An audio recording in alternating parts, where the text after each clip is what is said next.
Assalamualaikum warahmatullahi wabarakatuh. Akan kami dari kelompok 5. Di sini kami akan membuat video pembahasan mengenai bab 3, yaitu energi angin dari mata kuliah fisika. Dan perkenalkan kami dulu, nama saya Zikran Zaki. Perkenalkan, nama saya Ahmed Dedan Musa. Saya Sri Bulansari. Saya Levi Bilansa dan teman saya Tafi Ramadan. Oke, baiklah. Karena kita sudah perkenalan, langsung saja kita lanjut ke video pembahasannya. Baiklah, di sini saya akan menjelaskan apa itu energi terbarukan. Kita fokus kepada tenaga angin. Energi angin merupakan salah satu pilar utama dalam portfolio energi terbarukan global dengan potensi yang melimpah dan sifatnya bersih. Energi ini menawarkan solusi krusial untuk tantangan perubahan iklim dan kebutuhan energi yang terus meningkat. Oke, langsung ke statistik selanjutnya. Apa itu energi angin? Energi angin adalah energi kinetik yang dihasilkan dari pergerakan udara atau angin yang disebabkan oleh perbedaan suhu dan tekanan di atmosfer bumi. Matahari memanaskan permukaan bumi secara tidak merata, menciptakan area tekanan tinggi dan rendah yang mendorong aliran udara. Sumber energi yang tidak terbatas dan terus-menerus diperbarui oleh alam. Salah satu bentuk energi terbersih karena tidak menghasilkan emisi saat beroperasi. Telah dimanfaatkan manusia selama ribuan tahun dari perahu layar hingga kincir angin. Bagaimana tenaga angin bekerja? 1. Angin bertiup. Angin membawa energi kinetik yang mengenai bilah turbin. 2. Bilah bergerak. Energi angin menggerakkan bilah turbin untuk berputar. 3. Mekanisme transmisi. Putaran bilah memutar poros utama yang terhubung ke breadbox untuk meningkatkan kecepatan putaran. 4. Generator menghasilkan listrik. Poros berkecepatan tinggi memutar generator mengubah energi mekanik menjadi energi listrik. Distribusi listrik. Yang kelima, listrik disalurkan melalui kabel ke jaringan listrik untuk digunakan.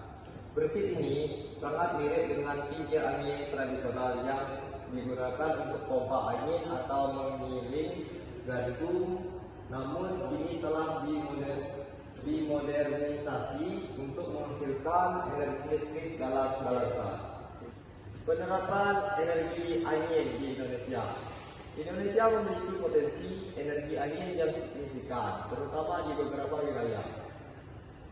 Pembangkit listrik skala besar, turbin angin berukuran besar telah dibangun di pesisir selatan Pulau Jawa,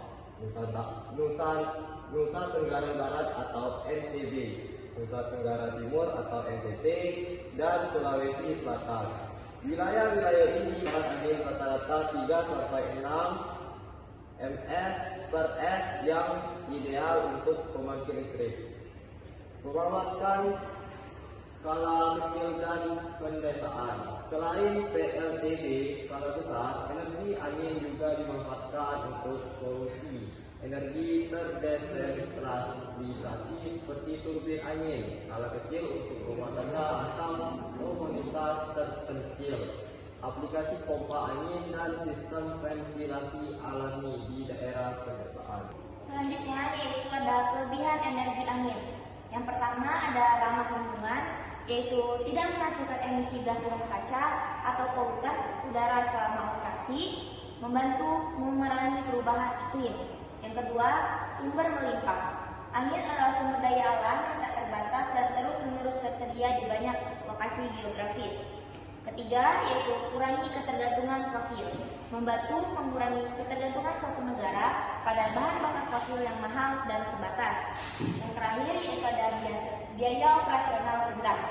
Setelah instalasi awal, biaya operasional dan pemeliharaan relatif rendah dibandingkan pembangkit listrik konvensional. Lalu ada kekurangan dan tantangan energi angin. Yang pertama itu ada intermitensi dan stabilitas, yaitu produksi listrik sangat bergantung pada kondisi angin yang tidak selalu stabil dan dapat berfluktuasi. Kedua, dampak visual dan kebisingan. Turbin angin berukuran besar dapat menimbulkan dampak visual pada lanskap dan menghasilkan kebisingan. Ketiga, ada ekologi dan komunikasi. Potensi risiko gangguan pada habitat satwa, burung dan kelelawar, dan interferensi pada sinyal komunikasi. Terakhir yaitu ada investasi awal tinggi, membutuhkan biaya awal yang signifikan untuk pembangunan infrastruktur dan pemeliharaan khusus. Oke, di sini saya akan menjelaskan apa saja sih potensi energi angin Indonesia. Indonesia sebagai negara kepulauan memiliki potensi besar untuk pengembangan energi angin. Seperti geografi ideal, wilayah pesisir dan dataran tinggi dengan tiupan angin konstan sangat cocok untuk pembangunan PLTB. Dua, dukungan bauran energi. Mendukung target bauran energi nasional untuk mencapai porsi energi baru dan terbarukan atau EBT yang lebih tinggi. Ketiga, mitigasi iklim. Berperan penting dalam mengurangi emisi karbon dan berkontribusi pada upaya global memerangi pemanasan global. Oke, baiklah. Di sini saya akan menjelaskan mengenai masa depan energi angin di Indonesia atau perkembangan energi angin di Indonesia terus menunjukkan prospek yang cerah. Yang pertama itu dari sisi inovasi teknologi, terus yang kedua ada integrasi sistem, yang ketiga ada dukungan kebijakan, ada investasi dan pendanaan. Untuk inovasi teknologi, penggunaan turbin angin yang lebih canggih, efisien, dan ramah lingkungan, termasuk pengembangan turbin selepas pantai. Terus ada yang kedua ini, integrasi energi angin dengan sumber terbarukan lainnya seperti tenaga surya dan biomasa untuk mengatasi intermittensi. Terus ada dukungan kebijakan. Di sini peningkatan dukungan dari pemerintah melalui regulasi yang jelas, insentif, investasi dan kemudahan perizinan. Yang terakhir ini ada investasi dan pendanaan. Peningkatan minat investor swasta dan dukungan lembaga keuangan internasional untuk proyek-proyek energi angin.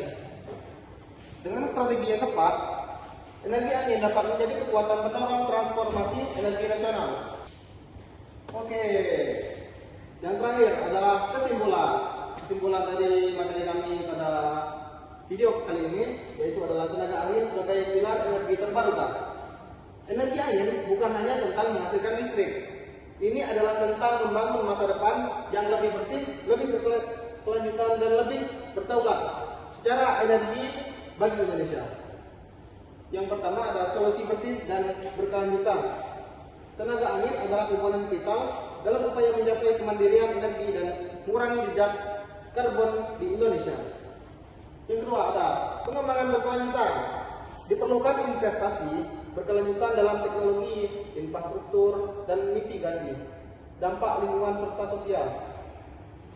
Yang ketiga ada dukungan bersama, partisipasi pemerintah, ada industri, ada akademisi, dan masyarakat diperlukan untuk mengoptimalkan potensi energi angin.